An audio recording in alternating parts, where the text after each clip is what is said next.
नमस्कार, रेशूज किचनमध्ये आपल्या सर्वांचे खूप खूप मनापासून स्वागत आहे। दिवाळी संपली पण दिवाळीचा फराळ मात्र शिल्लक राहतो, कारण आपण काही एकदमच कट टू कट बनवत नाही, त्यात पाहुण्यांचे आलेले फराळ सुद्धा राहतात। तर उरलेले या दिवाळीच्या चिवडाचं करायचं काय? चला तर मग आज मस्त एक चटपटीत अशी रेसिपी बनवूया। तर त्यासाठी इथे मी एक मोठं भांडं घेतलेलं आहे, म्हणजे मोठं बाउल आहे। आता यामध्ये 2 वाटी चिवडा घेऊयात। आता चिवड्यामध्ये बरेच साहित्य मिक्स असते, त्यामुळे जास्त साहित्य ते वापरण्याची गरज नाही। आता यामध्ये एक मीडियम साईजचा चिरलेला कांदा घालायचा। तर कांदा बारीक चिरला तरी चालेल किंवा थोडासा मोठा चिरला तरीही चालेल। यानंतर एक मीडियम साईजचा चिरलेला टोमॅटो सुद्धा घालायचा। तसेच अर्धी वाटी फरसाण घालायचा किंवा नाही घातला तरीही चालेल। यानंतर अर्धा चमचा चाट मसाला घालायचा। चाट मसाल्यामुळे टेस्ट अजूनच वाढते। तसेच मूठभर चिरलेली बारीक कोथिंबीर घालायची। आता हे सर्व साहित्य एकत्र चांगलं मिक्स करून घ्यायचं। तर इथे सर्व साहित्य छान मिक्स करून घेतलेलं आहे। आता तसेच यामध्ये थोडीशी शेव सुद्धा टाकायची। तर दिवाळीत बनवलेली शेव असली तरीही चालेल किंवा जी कोणती शेव आहे ती यामध्ये मिक्स केली तरीही चालेल, किंवा नसेल घालायची तर नाही घातली तरीही चालेल। फक्त कांदा, टोमॅटो आणि बारीक चिरलेली कोथिंबीर जरी फक्त इथे वापरली तरीही चालेल।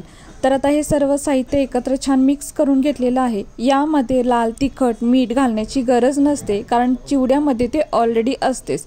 तर बघू शकताय छान चटपटीत सुकी भेळ इथे तयार झालेली आहे।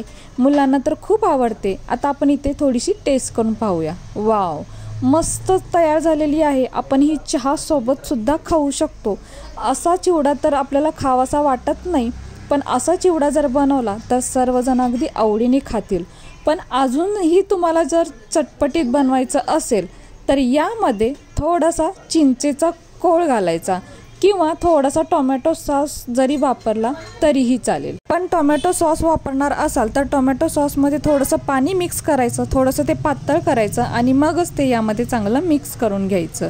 तर आपल्या चवीनुसार यामध्ये चिंचेचा कोळ किंवा सॉस मिक्स करायचा आहे आणि मस्त अशी ओली चटपटीत भेळ बनवायची। तर बघू शकताय इथे हे सर्व चांगलं मिक्स करून घेतलेलं आहे आणि मस्त चटपटीत अशी ही भेळ तयार झालेली आहे। तर खूपच छान। आता यानंतर पुन्हा बारीक चिरलेली कोथिंबीर घालूया। तसेच यामध्ये थोडासा लिंबू पिळला तरीही चालेल। ही भेळ अजूनच छान चटपटीत अशी तयार होईल। तर आता पुन्हा एकदा चमच्याने हे सर्व साहित्य एकत्र चांगलं मिक्स करून घेऊयात। तर खूप छान अशी ही भेळ तयार होते, खूपच मस्त लागते आणि खरंच तुम्ही एकदा नक्की बनवून पहा। दिवाळीचा जो चिवडा असतो त्याची अशी सुकी भेळ किंवा अशी ओली चटपटीत भेळ एकदा नक्की बनवून पहा। खूपच छान तयार होतो आणि आपली ही ओली चटपटीत भेळ तयार आहे। तर आता आपण थोडीशी टेस्ट करून पाहूया। वाव, खरंच मस्तच, वाटतच नाही की हे दिवाळीच्या चिवडापासून बनवलेली आहे। खूपच छान लागते, अगदी मस्तच लागते व बनवायला सुद्धा अजिबात वेळ लागत नाही। लहान मुलं सुद्धा अगदी आवडीने मागून खातील अशी ही मस्त दोन्ही रेसिपी होतात। तुम्ही एकदा नक्की करून पहा, घरातील लहानांपासून मोठ्यांपर्यंत सगळ्यांना आवडेल।